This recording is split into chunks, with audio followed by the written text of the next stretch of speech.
So Bria's junior year, we were undefeated going into the playoffs and really had high hopes that year of winning state, and we lost in the regional finals, and so that was heartbreaking then.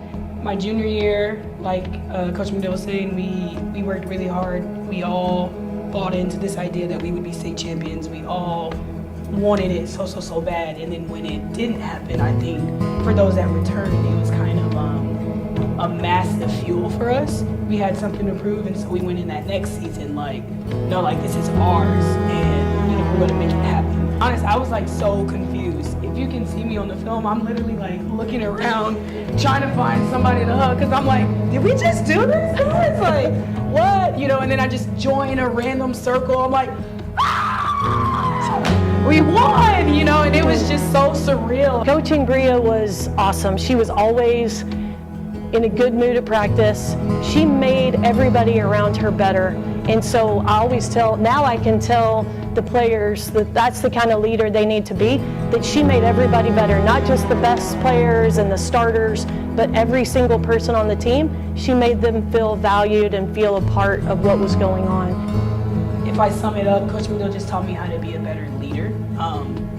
Body language, be on time, act like you want to be here even if you don't, care about people, make them feel involved. And I think those lessons just transfer over in life.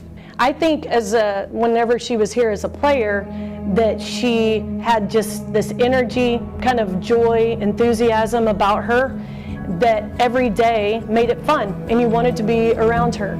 And that is carried over as an adult and as a teacher and coach here. If you see her in the halls or on the court, she's still going to have that energy and that joy and getting people excited to be involved and be a part of things. And that's something special that not everybody has. Whenever I came here to Sunnyvale, Julia was like 2 years old. So the year of the state championship, she was just about 3.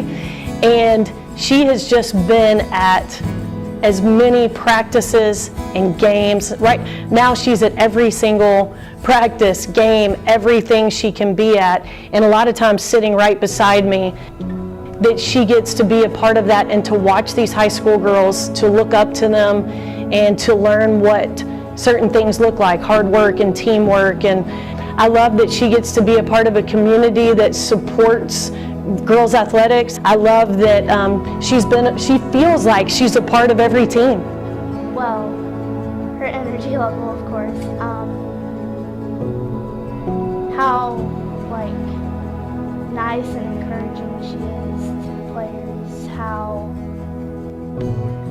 whenever she said, whenever I asked her the question of, can I be Susan B. Anthony? She said, of course, you can do whatever you want. Yeah, that's one thing that I love about her, that she's like, yeah, you can obviously do that, because it's just something you can do. Being a role model to younger women of color is one of the main reasons that I do what I do. I think it's one of my biggest motivations. Growing up in Sunnyvale, I personally did not have a teacher that looked like me. I didn't have a coach that looked like me. And I think being able to not fill a void, but to just be there as an idea, as a hope, even if you don't notice it, I think it's so meaningful.